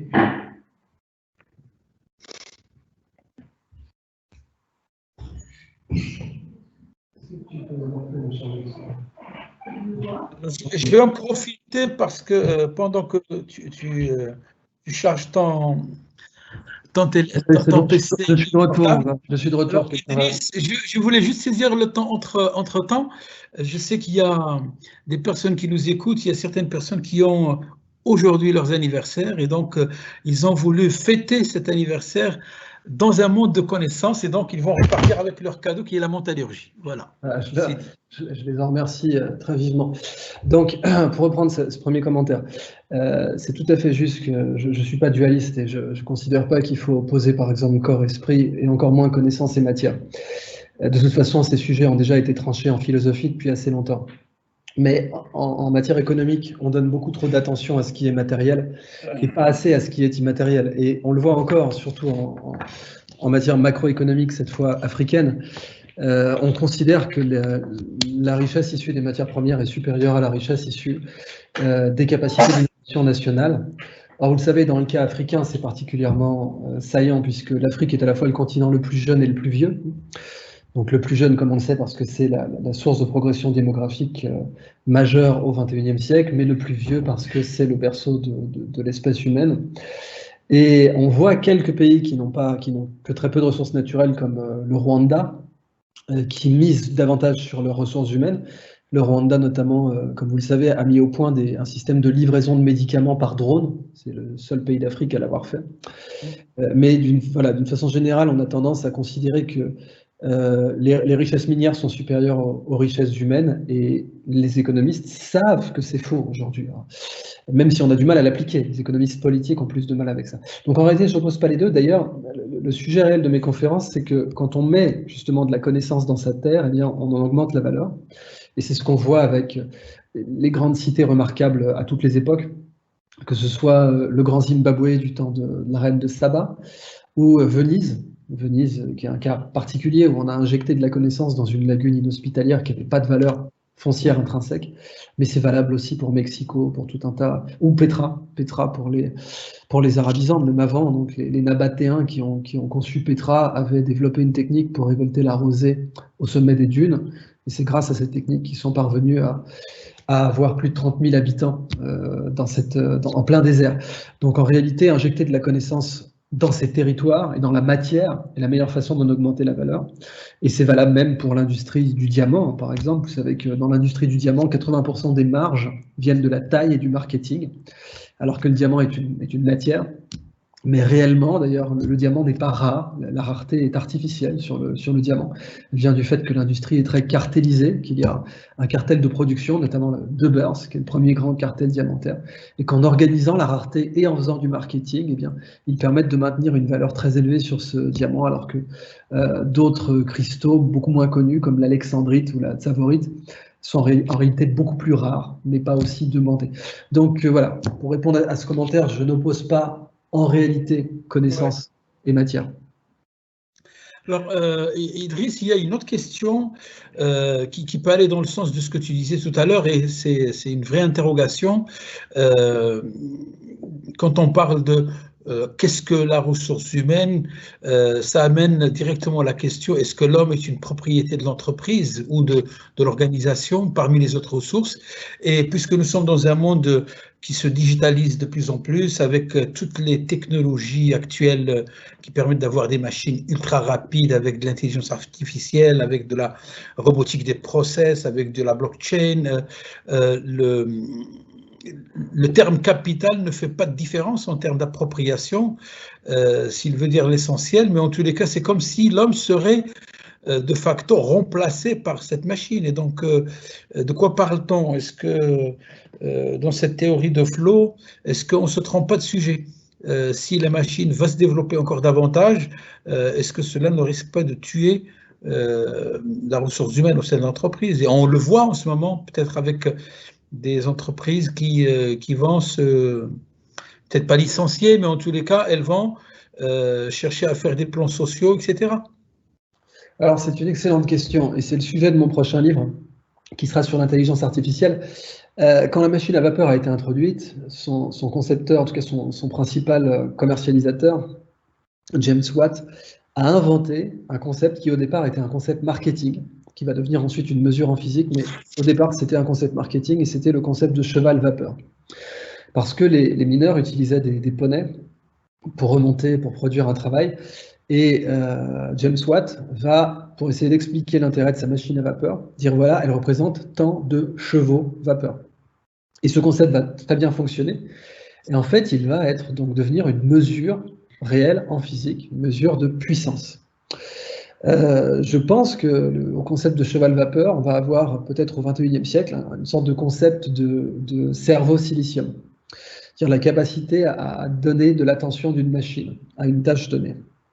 Et de la même façon qu'un cheval vapeur n'a pas remplacé les bras humains, même si vous savez que si on veut avoir une analyse marxiste de l'histoire, avec toutes les limites que ça implique, il y a cette notion effectivement qu'on a l'esclavage d'abord, qui permet de mobiliser à la fois des bras et de l'intelligence, parce qu'un esclave, on peut lui donner des instructions compréhensibles et il va les exécuter, ce qui n'est pas le cas avec une machine qu'il faut programmer, qui nécessite donc une classe capable de programmer les machines. Et cette classe est peut-être en train de disparaître. Beaucoup d'experts en intelligence artificielle sont en train de pronostiquer la disparition du code, c'est-à-dire que demain, on pourra donner des instructions aux machines en langage naturel, et elles seront directement converties dans des codes de plus en plus efficaces. Encore une fois, beaucoup d'ingénieurs font ce pronostic. Mais si on a une analyse marxiste de l'histoire, on pense qu'au départ, donc, il y avait l'esclavage, et qu'ensuite il y a eu le servage, où l'homme était, pas réellement une propriété, mais en tout cas était inféodé à sa terre, et le servage est demeuré en Russie jusqu'à la fin du XIXe siècle. Et puis ensuite, il y a eu le salariat, et que le salariat serait en train de disparaître. C'est ce qu'on est en train d'observer à beaucoup d'égards avec les confinements, où les gens peuvent vendre leur force de travail sur des sites d'intérim comme Fiverr, dont on voit d'ailleurs que l'action a explosé pendant le confinement. Pour l'instant, ce sont des signaux plutôt faibles, même si le fait que Fiverr explose en bourse n'est pas réellement un signal faible, mais on ne voit pas encore aujourd'hui la fin du salariat, mais elle est en train de pointer le bout de son nez. Donc peut-être que demain, effectivement, la capacité des humains à produire des richesses sur un marché généralisé permettra d'éliminer la notion réellement d'être inféodé à une entreprise donnée, hein, qui serait donc, encore une fois en analyse marxiste, une sorte de servage 2.0. On le voit dans la Silicon Valley, où il y a un turnover très élevé. Donc les GAFAM ont beaucoup de mal à garder leurs employés. Facebook fait tout pour essayer de fidéliser ses employés. Il leur offre des services de coiffeur, des services de médecine, des services de garde d'enfants, des crèches, etc. Et malgré ça, le turnover est d'à peu près 4 ans, ce qui est quand même assez faible. Et donc, si déjà le turnover est de 4 ans dans la Silicon Valley, qu'est-ce que ça peut être demain? Donc oui, peut-être que d'une part, le salariat va commencer à se dissoudre, je ne vais pas dire disparaître, mais commencer à se dissoudre, c'est-à-dire les frontières vont être de plus en plus floues entre les différents employeurs. Mais aussi, alors la machine va faire disparaître certains emplois, mais je suis très optimiste sur la capacité des humains à maintenir une prévalence de leur attention, de la même façon que la machine à vapeur n'a pas éliminé tout un tas d'aspects. Vous savez, chez Hermès, chez le groupe Louis Vuitton, on continue à coudre des sacs à la main, etc. Et le groupe LVMH génère beaucoup plus de valeur que les fabricants de sacs industriels. Pareil pour le groupe Hermès. Eh bien, de la même façon que Toyota, qui est pourtant profondément industrialisé, qui a une des meilleures chaînes de production au monde avec Tesla, continue à embaucher ces fameux Kemi Sema qui touchent les coutures des sièges avec leurs doigts, eh bien, l'homme ne sera jamais complètement éliminé.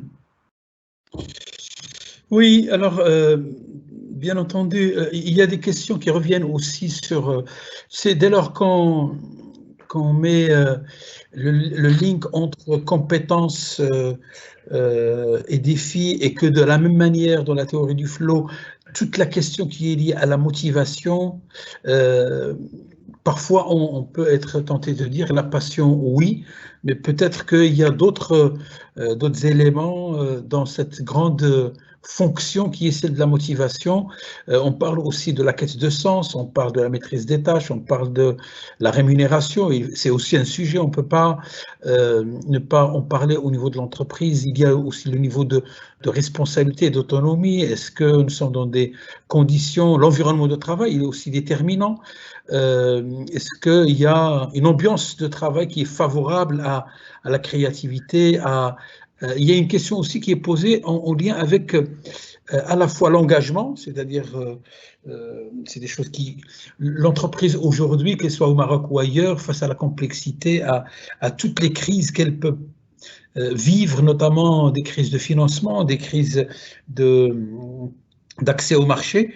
Au même temps, elle a envie et je pense le secteur du textile en l'occurrence, elle a envie de proposer sur le marché des produits innovants, mais aussi il y a des contraintes qui sont liées, que ce soit au financement, à la trésorerie, à la disponibilité de ressources, aux conditions de travail, à la fiscalisation. Donc, il y a tout un écosystème qui rend, de mon point de vue, en tout cas au travers des questions que je lis, qui rend l'approche RH par rapport à la période post-Covid à la fois complexe, qui incite à changer de logiciel, à avoir un nouveau paradigme par rapport à la notion de travail elle-même, puisque là, il y a une question sur le Covid a accéléré la digitalisation et on voit que le télétravail prend le dessus sur le travail. Et donc, quid de toutes les relations humaines qu'on a développées? Donc la question précisément c'est ça, hein, c'est la valeur du réseau social dans la productivité. Je ne suis pas sûr d'avoir bien compris la question. C'est exactement ça, c'est-à-dire que plus on avance, plus il y a de la digitalisation, plus l'entreprise est exposée à de nouvelles contraintes, et donc à ce que tu as appelé imprévu, elle s'organise autrement, donc au détriment de tout le lien social qui peut avoir été nécessaire pour plus de créativité, plus de sens et plus d'ambiance au travail. Oui, alors il y a un concept qui a été développé par beaucoup d'experts en sciences de gestion qui s'appelle la perf-ambiance. Voilà, donc je vais juste donner ce concept-là, et je laisserai l'audience se renseigner sur ce thème, la perf-ambiance. Pour bien le comprendre, il suffit de regarder à quoi ressemblent les bureaux d'Airbnb à San Francisco ou les bureaux de Google. En fait, ça vient de Disney, même si en réalité ça peut être amené beaucoup plus tôt. À l'ère moderne, ça viendrait de Westinghouse, puisque je partage toujours mon écran, je peux vous montrer Westinghouse. Donc, vous voyez ici Nikola Tesla au centre, et à gauche c'est Thomas Edison. Dites-moi si vous voyez bien mon écran. Oui, absolument. Et là vous voyez Monsieur Westinghouse, qui est le pionnier de l'électrification américaine, moins connu que Thomas Edison, mais qui a eu un impact en fait plus grand que Thomas Edison sur les infrastructures électriques américaines, parce que c'est lui qui a promu le courant alternatif. Alors que Thomas Edison avait un modèle d'affaires qui était basé sur le courant continu. Et Westinghouse est un des premiers entrepreneurs de l'ère moderne à créer des villages, à introduire la semaine de 5 jours et demi, ce qui était une révolution à l'époque, 5 jours et demi. Il avait donc des écoles, des hôpitaux, etc., des salaires bien plus élevés que la moyenne. Et ça va nous amener jusqu'à Disney. Donc évidemment, plusieurs décennies plus tard, Disney, dans les années 1930, va commencer à créer des campus avec des tables de ping-pong, etc. Alors que leurs dépenses étaient très élevées. Et typiquement, Disney a failli être en faillite à plusieurs reprises, notamment dans le plan de financement de Blanche-Neige et les 7 Nains, qui a failli ruiner la société, qui a nécessité à Disney de supplier Bank of America de leur donner une ligne de crédit supplémentaire. Mais le campus, quand les auditeurs de Bank of America visitaient les bureaux de Disney, ils étaient choqués. Ils disaient, mais on comprend que vous soyez en train d'être à 2 doigts de la faillite parce que vous jetez l'argent par les fenêtres en mettant des glaces gratuites, des tables de ping-pong, etc. Et en fait, c'est le patron fondateur de Bank of America, qui était un entrepreneur extraordinaire, qui s'appelait Amadeo Giannini, qui va trancher en défaveur de son conseil d'administration pour continuer à donner cette ligne de crédit à Disney, parce qu'il avait vu les planches de Blanche-Neige et les 7 nains, qui était une folie d'un point de vue industriel. Hein. Faire un dessin animé en long métrage, c'est le premier dessin animé en long métrage de l'histoire, c'était considéré comme une dinguerie industrielle. Normalement, les dessins animés, c'était juste des bouches-trous entre les actualités au cinéma.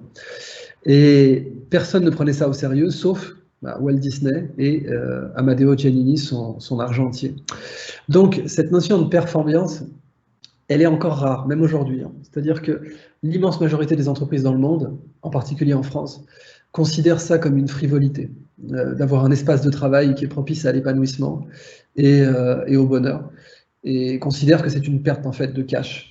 Mais les entreprises qui ont un niveau de productivité extrême par employé, comme Tesla, comme Apple, comme Google, etc., en fait considèrent que c'est vital. Et si vous voulez bien comprendre cette notion de performance, regardez à quoi ressemblent les bureaux d'Amazon à Seattle, et vous comprendrez l'idée. Alors, dernière question qui est sous forme, enfin, dernière question avec un S. Puisque je vais essayer de regrouper toutes les questions en une seule. Je ne sais pas si je vais y arriver, mais en tous les cas, je vais faire comme ce concept concaténé de performance et d'ambiance, et donc je vais faire... Alors, il y a une question, ne faut-il pas avoir peur au lieu que ce soit la mentalurgie, que ça devienne une mentallergie?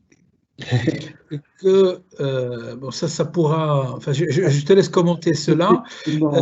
Je vais y répondre immédiatement. C'est une très bonne question et en fait, juste pour ça va être très rapide à répondre, l'état de flow est précisément l'état d'épanouissement maximal. Donc, une mentallergie, c'est l'état d'apathie, là c'est ici, hein, c'est dans cette partie-là du cadran, inquiétude, entre inquiétude et ennui. Ça, c'est la mentallergie. C'est quand la température de compétence et de défi n'est pas assez élevée.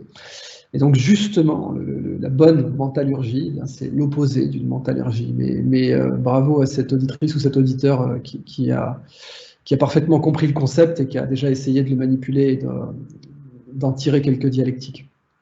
Alors, dernière question. Les RH, avec le Covid, ils sont dépassés. Parler de ressources humaines pourrait être ne plus adapté au monde d'aujourd'hui. Est-ce qu'on pourra parler de richesse humaine ou d'autre chose?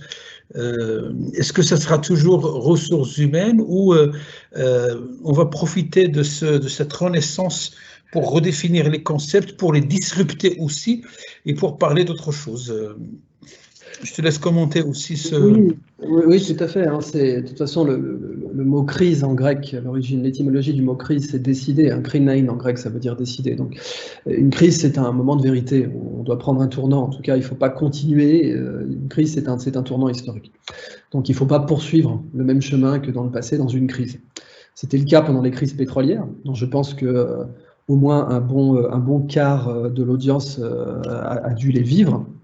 Et voilà, bon, c'était un moment où il a fallu changer de modèle de production, changer de modèle même géopolitique, etc.